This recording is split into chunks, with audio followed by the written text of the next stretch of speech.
Welcome to Fairy Tales -1.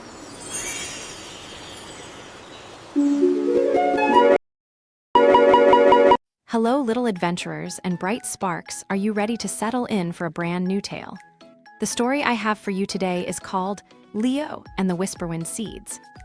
In the sleepy village of Oakhaven, nestled beside the Whispering Willow Creek, lived a boy named Leo. Leo wasn't the strongest boy, nor the fastest, nor the cleverest in the whole village. He was in fact rather ordinary in many ways. But Leo possessed something quite extraordinary, a heart that understood the silent language of need. He noticed things others often overlooked. He saw the tired slump of old Mrs. Gable's shoulders as she struggled with her overflowing basket of apples, the nervous flutter in little Lily's chest. As she tried to tie her shoelaces before school, the lonely sigh of the ancient oak tree at the edge of the village, its branches heavy with winter's frost. Leo's eyes were like tiny radars for unspoken wishes and quiet troubles. One crisp autumn morning, the village elder, a wise woman named Alara with eyes as blue as a summer sky, announced a peculiar event. The Whisperwind seeds are ready to be sown, she declared, her voice carrying a gentle tremor of excitement. For generations, our village has relied on the Whisperwind seeds. They are not like other seeds. They grow into plants that mend what is broken, soothe what is troubled, and uplift what is weary. But they are very shy. They only bloom for those with a true helping heart. A buzz of anticipation rippled through the villagers. Everyone wanted to try their luck, hoping to grow these magical plants. But Alara added a crucial detail. Only one seed per person, and they must be planted with a pure intention, a genuine wish to aid another. Leo listened, his heart thrumming. He wasn't sure if he had a true helping heart. He just liked to help. He saw Mrs. Gable struggling again, this time with a heavy sack of flour, and without a second thought, he rushed over. "Let me help you, Mrs. Gable," he offered, his voice bright. He took one end of the sack, his small arms straining, and together they managed to get it to her doorstep. Mrs. Gable beamed.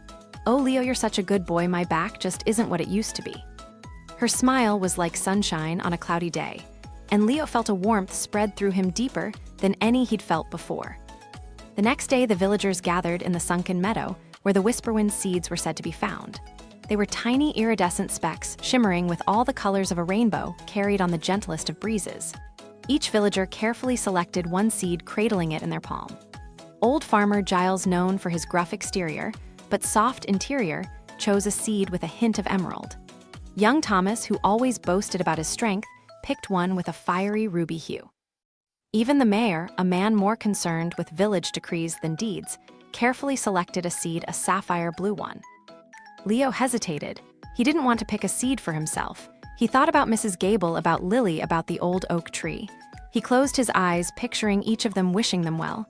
Then he felt a tiny tickle in his hand. A single Whisperwind seed, a soft pearly white, had landed there. It felt warm and pulsed with a gentle light. He knew it was meant for him. He hurried back to his small cottage and found a quiet spot in his garden. He dug a small hole, his fingers covered in soft earth. As he placed the seed in the ground, he thought of Lily. Lily loved to draw, but her crayons were all worn down to nubs. "I wish Lily had beautiful new crayons," he whispered, his voice barely audible. He covered the seed with soil and gave it a gentle pat. Days turned into weeks. The sunken meadow was a hive of activity. Villagers watered their seeds, whispered encouragement, and waited. Farmer Giles's ruby seeds sprouted a plant with leaves that glowed like embers, but they didn't seem to be mending anything. Thomas's emerald seed produced a sturdy stalk, but it just stood there, strong but unhelpful. The mayor's sapphire seed grew a delicate vine, but it only seemed to curl tighter around itself.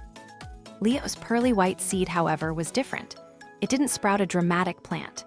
Instead, a tiny, almost invisible thread of light emerged from the soil, reaching out like a searching tendril. It wove its way through the grass, unseen by most. Leo checked on it every day, watering it with his small watering can. He whispered his wishes for Mrs. Gable's, aching back for Lily's missing drawings, for the oak tree's frozen branches. One afternoon, a gust of wind blew through Oakhaven, stronger than usual. It rattled the windows and sent leaves swirling.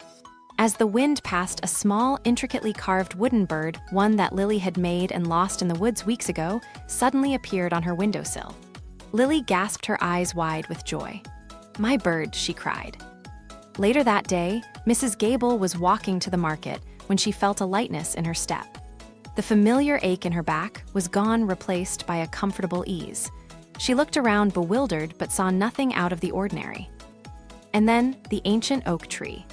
As the first rays of the morning sun touched its highest branches, the frost that had clung to them like icy diamonds began to melt away, not from the sun's warmth alone, but from a gentle, unseen force.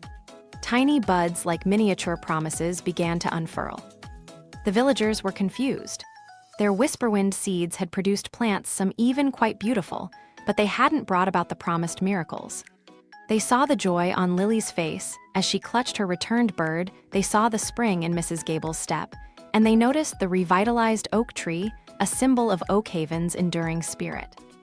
They gathered again in the sunken meadow, their faces etched with disappointment. "My seed gave me nothing," grumbled Farmer Giles. "It just sits there," complained Thomas. The mayor sighed, looking at his own lackluster vine. Suddenly Alara, the village elder, pointed towards Leo's garden. "Look," she exclaimed. Leo's pearly white seed hadn't produced a grand plant, but a network of incredibly fine, almost invisible threads shimmering faintly in the sunlight. These threads seemed to connect to everything, to Lily's cottage, to Mrs. Gable's path, to the ancient oak. Alara walked over to Leo, who was tending to his tiny, radiant threads. "Leo," she said, her voice soft with understanding, "you understand the whisperwind seeds better than any of us. You didn't wish for a plant for yourself. You wished for your seed to help others." She explained, the whisperwind seeds don't just grow magical plants. They grow metaphors. They are seeds of intention. My ruby seed grew a plant of outward strength, but it lacked connection. Thomas's emerald seed grew a plant of stubborn resilience, but it couldn't bend to assist. The mayor's sapphire seed grew a plant of introspective beauty, but it wouldn't reach out. Your pearly white seed, Leo, it grew into a network of connection. It wove itself into the lives of those who needed it, most fulfilling the wishes you planted with it. Leo blushed, surprised. He hadn't thought of it that way. He just wanted to help. Alara continued, her gaze sweeping over the villagers. The true magic of the whisperwind seeds is not in the plant that grows, but in the heart that sows. The seeds bloom when the intention is pure, when the desire to help is the strongest. Leo's seed didn't grow a single magnificent plant. It grew 1,000 tiny, invisible hands reaching out to mend, to soothe, to uplift. Leo's heart was the true soil where the real magic grew. The villagers looked at Leo with newfound respect. They saw him not as ordinary, but as extraordinary. They realized that they had been focused on what their seed would give them, while Leo had focused on what his seed could give to others. From that day on, Oakhaven changed. The villagers learned from Leo. They began to notice the quiet needs around them, the small struggles that often went unnoticed. They learned that a helping hand doesn't always have to be grand or visible. Sometimes it's a gentle whisper on the wind, a returned lost treasure, a lifted burden, a comforted heart. And Leo, the boy who was the metaphor for a helping hand, continued to live in Oakhaven, his heart always open, his eyes always seeing the quiet whispers of need, ready to tend to the invisible threads that bound their village together. He never grew a big showy plant, but his garden was the most vibrant in all of Oakhaven, filled with the unseen blooms of kindness. And with that, our adventure ends. If this story sparked your imagination, a like would be wonderful, and it helps us share these magical tales with even more friends. Subscribing ensures you'll never miss our next adventure, and remember, the world is always full of stories waiting to be discovered, especially in the quiet moments and the helping hands we offer. Until next time, keep dreaming, keep exploring, and keep being kind. See you again, and do like, share, and subscribe the channel, Fairy Tales.